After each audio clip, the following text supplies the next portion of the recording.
Hello, beautiful soul, and welcome back to The Voice Within. Last week, I didn't publish podcast episodes, so this week I'm publishing two. I'm sharing two podcast episodes with a lot of wisdom that I have gathered over past, let's say, more or less 2 months. So let me quickly update you on what was happening with me during this 2 or 3 months. We have been evacuated from Bahrain, during the regional situation in the Gulf. We have stayed in Bosnia over, I think, 2 months. And now we are back in Bahrain because situation is calm. The peace came back in our region, and I'm so grateful for it. Over this 2-3 months, I had so much space and so much time to analyze my life, to take a very deep look at where am I standing, where I want to be, what has changed in my life. I heard so many times online, I saw people posting and saying once you reach 40, it feels like a beginning of the new life. You get opportunity to do the things differently, and it's very important that you take that chance.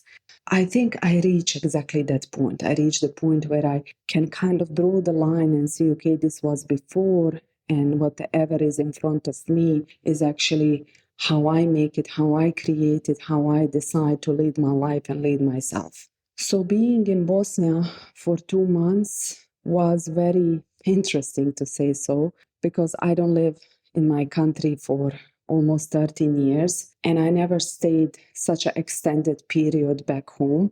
So it felt like home again, but I felt deep inside of me that I have changed a lot. I grew a lot. I learned a lot. I gained a lot of awareness, and the frames and the boxes that used to fit me before don't fit me anymore. I have decided during that stay to let go of some of the long-term relationships in my life, to let go of some of the peoples, to let go of the things that I was holding with my hands, thinking that this is what means closeness, this is what means belonging. I saw with the open eyes how many of the things in my life I was holding with my hands, being terrified to let it go, because letting it go would mean accepting that the things have changed, that the time has passed, that we grew old, that we are not the same people. As hard as it sounds sometimes, letting go of the people is also liberating, because it gives us kind of new foundation. It gives us space to create different reality for ourselves, maybe to grieve a little bit what it used to be, how it used to be, to look closely on the version of ourselves that used to be at that time, and to pay attention on the version of ourselves that is emerging and coming in new reality. So while I was back home during those 2 months, I saw many situations where the people were relating to me like I'm still that 26 years old girl who left the country 13 years ago. I saw the people giving themselves permission to speak to me in the way that it doesn't fit anymore who I am. I saw the people behaving freely towards me in a way that doesn't fit anymore. And I saw actually how I don't fit in the certain circles anymore the way I used to fit. And this is why I think accepting reality, accepting growth, accepting change is so terrifying. Because if we accept that we have changed, if we accept that we became somebody else because we allowed ourselves to grow beyond the boxes that we came from, then that means that in some way we don't belong in that place anymore.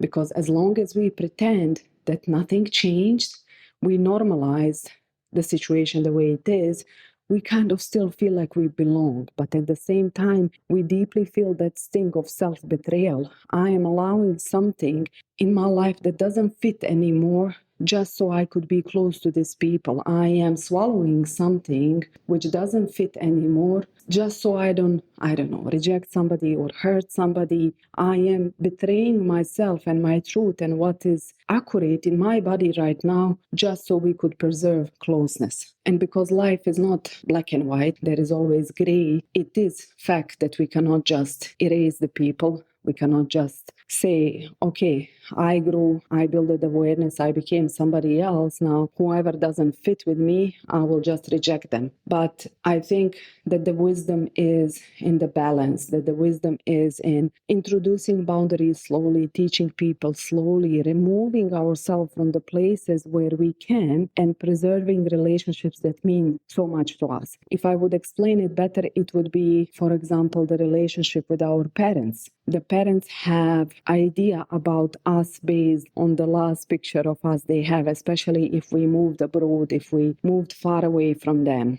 So they are relating to us in a way they are used to it. And often that way maybe feels a bit too much, too protective, like they are not respecting who we have become. So we cannot simply erase our parents. We cannot simply say, okay, I have grown awareness. Now you have to behave with me like I'm an adult person. We have to have social skills. We have to have understanding of their age. And we have to introduce who we are now like adults slowly without hurting them. So there are relationships in our life that we can easily let go. Usually those are, some friendships, some people from, school, maybe some father cousins, but there are relationships in our life that are important, which we don't want to lose, but at the same time, we don't want to betray ourselves inside of those relationships. So self-led woman has to learn how to navigate those relationships, preserving them as much as possible without betraying herself. I often teach my son about setting boundaries. And I often teach him that boundaries are capacity, boundaries are preferences. I have been speaking about this in one of my podcast episodes about boundaries. And there is a huge difference how we deliver those boundaries. Saying, no, don't do that is rude, but packing it in the softer words, this is not my preference, this is not something I'm used to it, delivering it in a nice, soft energy lands completely differently. Because when we set the boundaries with the people in a rude way, let's say in a sharp tone, they feel rejected. But if we pack them a little bit with awareness, like a self-led woman, then becomes just personal preference and the people are able to accept them better.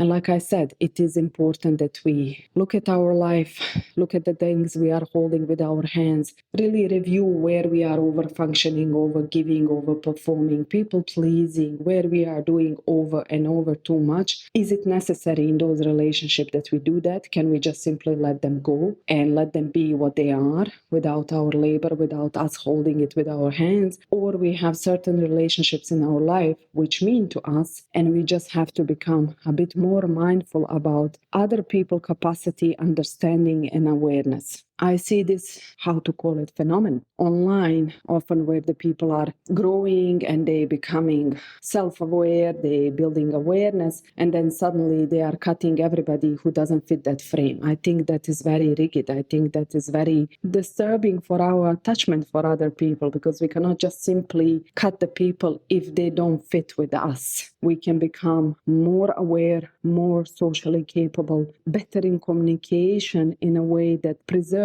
relationship and preserves dignity of us and the people who mean to us. I started my personal development journey when I was pregnant. I knew that there is things inside of me that I didn't like about myself, and I didn't want to pass it on my son. So it's been, let's say, 8 years of me deeply doing this work, literally building my own language, my own frameworks, my own understanding of myself. I have built my own concepts, language, an approach to how I deal with the life situations. And that personal development journey started basically with questions. Why am I doing this? Why am I allowing this? Why am I accepting this? Why am I the way I am? Why do people teach me like this? What did I normalize in my life? And often people don't like to ask questions why. Because any question why the things are in a certain way leads to digging, leads to getting answer for that why. And once we get why, then we have to do something about it, right? Because once we see, we cannot unsee it. Once we get our answer why we're doing the things in a certain way, then we have to stand up in our agency and change something.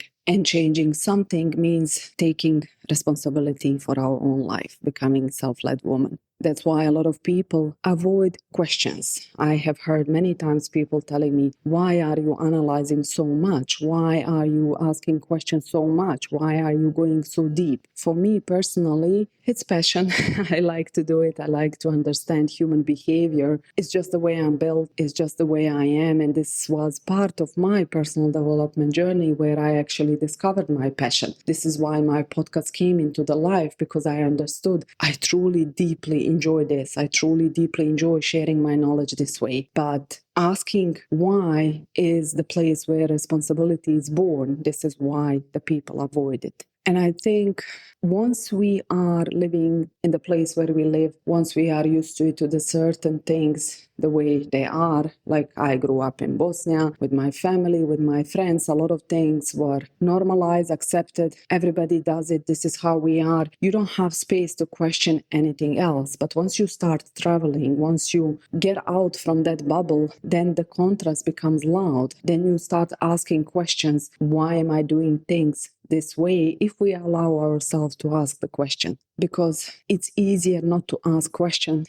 and blame people, situations, life, everything around us for the way the things are, instead of taking responsibility to make it differently. It's easier to be victim in our own life than actually get up, build a spine, and change the things. Because as long as we are saying my life is because of outside circumstances this way, then we are handing our power to everything around us. We are becoming victims of our own life. We are refusing to grow up, become adult, take responsibility, change something, build the life the way we want to build it. And I truly believe that this is why they usually say around 40 age, that moment of change becomes very, very present. Like kind of you feel it in your body, okay, something has to change, because you cannot lie to yourself anymore that you are a kid. You cannot lie to yourself anymore that you are just a girl who doesn't know. When you pass 30, 35, 40, you reach the place where you say, okay, I'm an adult person now. I'm responsible for my life. I'm responsible for maybe my child. I'm responsible for rest of my life. I'm responsible for how rest of my life gonna look like. It's kind of how I tend to joke, you are